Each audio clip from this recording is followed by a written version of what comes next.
Selamat malam. Baik, sebelum saya masuk dalam materi, terlebih dahulu saya akan memperkenalkan diri saya.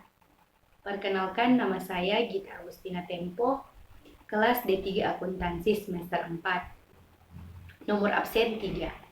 Di sini saya akan mempresentasikan materi atau topik 3 dengan judul topik Sistem Harga Pokok Standar, dengan subtopik sebagai berikut.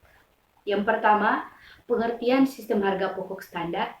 Yang kedua, menghitung dan menganalisis harga pokok standar, biaya bahan baku, biaya tenaga kerja langsung, dan biaya overhead pabrik. Yang keempat, membuat perhitungan harga pokok standar. Yang kelima, penggunaan metode harga pokok standar dalam penentuan biaya. Di sini saya akan menjelaskan pengertian dari sistem harga pokok standar. Sistem harga pokok standar adalah salah satu sistem harga pokok yang ditentukan di muka untuk mengelola produk atau jasa tertentu dengan cara menentukan besarnya biaya standar dan biaya bahan baku, biaya tenaga kerja langsung, dan biaya overhead pabrik untuk mengelola satu satuan produk atau jasa tertentu. Istilah lain dari harga pokok standar atau harga pokok produksi standar adalah biaya standar atau biaya produksi standar. Manfaat harga pokok standar ada 6. Yang pertama, perencanaan. Yang kedua, koordinasi. Yang ketiga, pengambilan keputusan. Yang keempat, pengendalian biaya. Yang kelima, penentuan insentif kepada personal.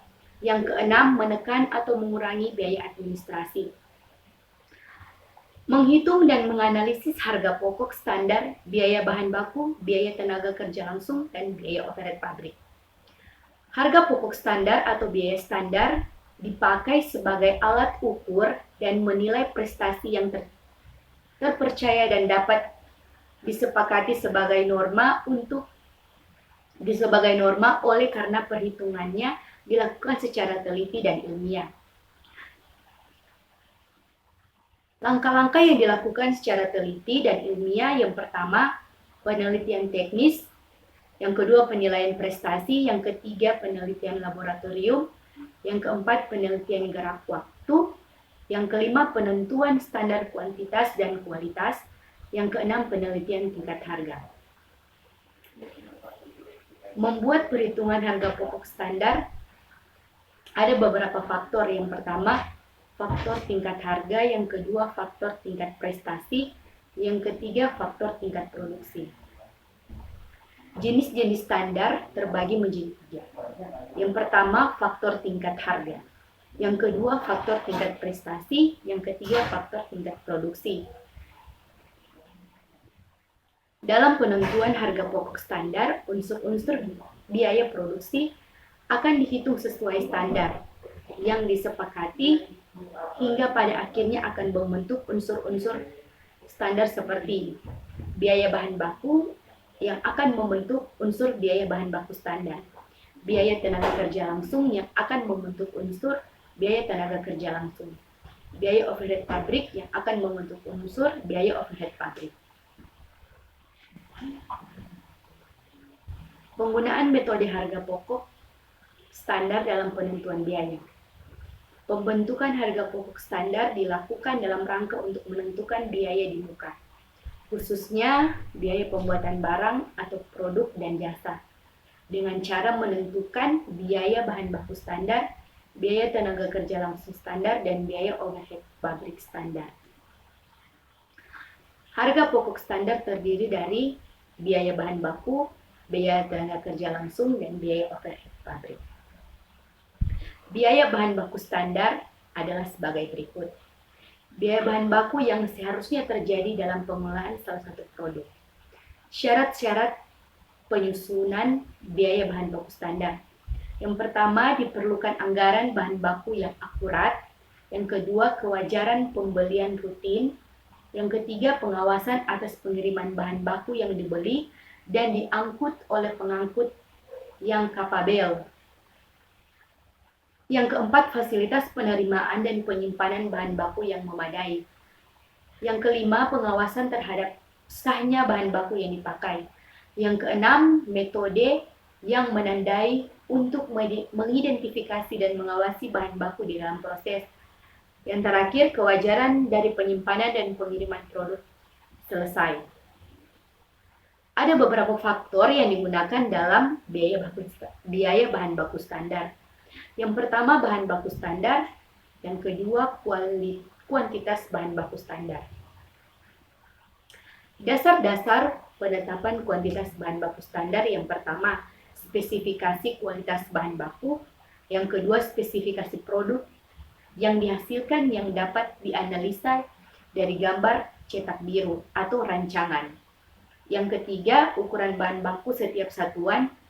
Dan yang keempat, spesifikasi teknis melalui penelitian kimia dan analisa mekanikal atau test run.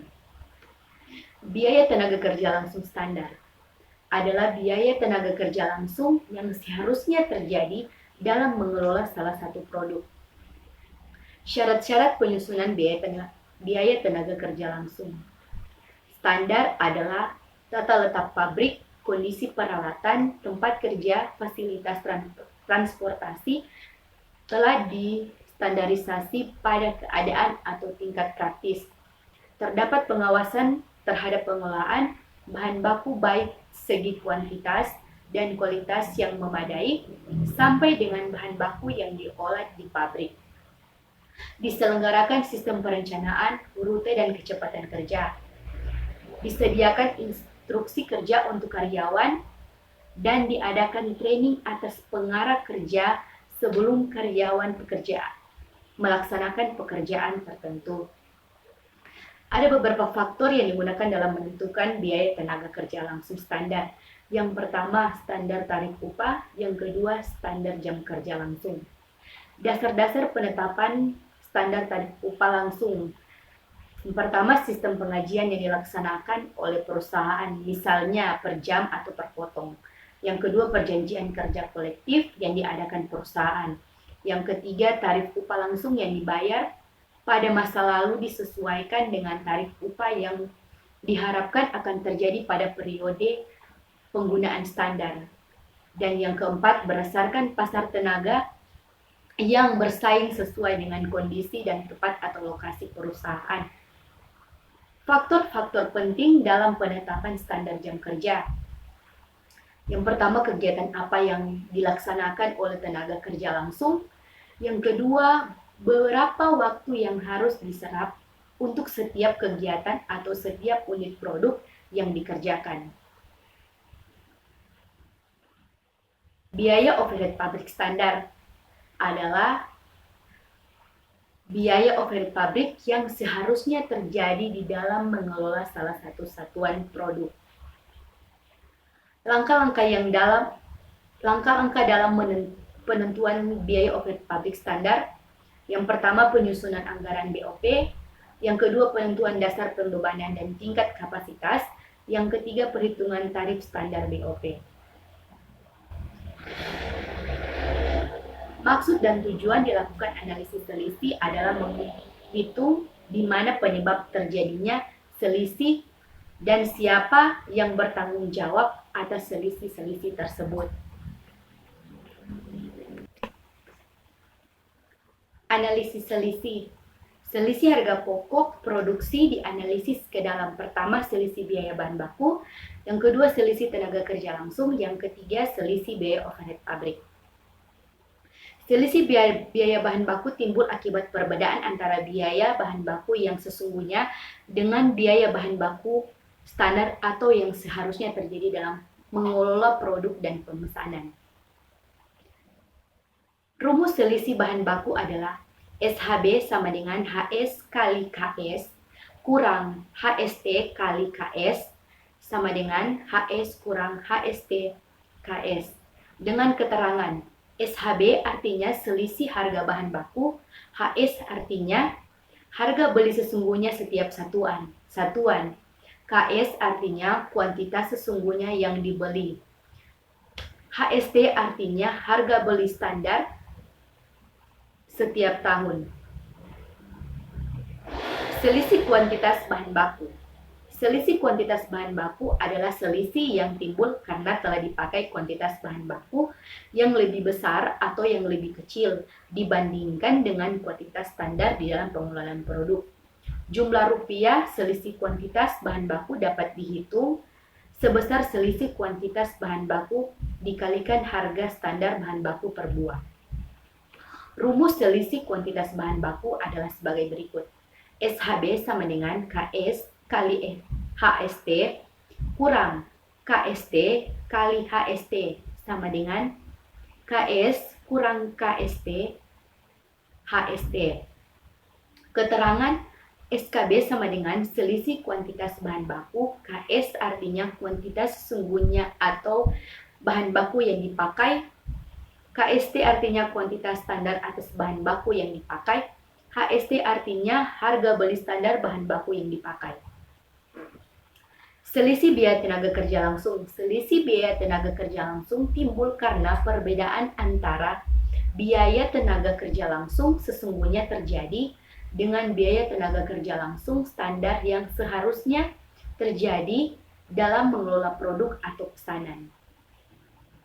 Rumus selisih tarif upah langsung.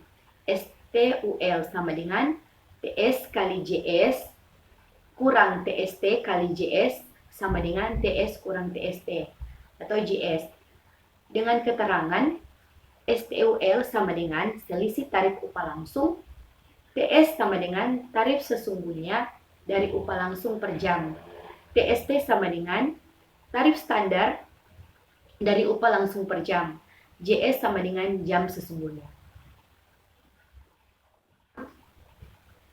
Selisih biaya overhead pabrik. Selisih biaya overhead pabrik timbul karena perbedaan antara tenaga kerja antara biaya overhead pabrik sesungguhnya terjadi dengan biaya overhead pabrik standar atau yang terjadi dalam mengelola produk atau pemesanan atau pesanan. Analisis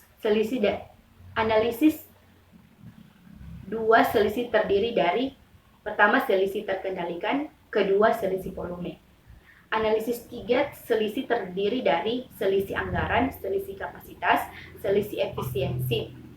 Analisis 4 selisih terdiri dari selisih anggaran, selisih kapasitas, selisih efisiensi variabel, selisih efisiensi tetap. Rumus selisih terkendalikan.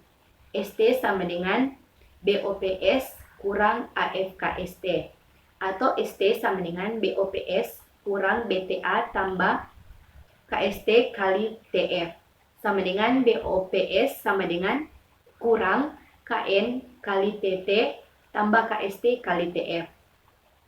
Keterangan ST sebagai selisih terkendalikan, BOPS biaya overhead pabrik sesungguhnya, AFKST anggaran fleksibel pada kapasitas atau jam standar. BTA biaya tetap dianggarkan, TF tarif variabel, KN kapasitas normal atau kapasitas lain yang dipakai menghitung tarif standar.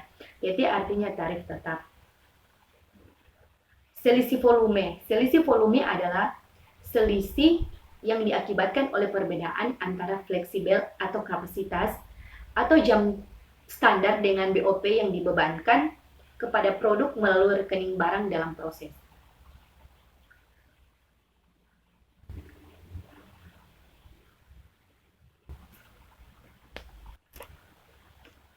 Selisih efisiensi. Selisih efisiensi adalah perbedaan antara kapasitas standar dengan kapasitas sesungguhnya yang dipakai untuk mengelola produk dikalikan tarif total BOP.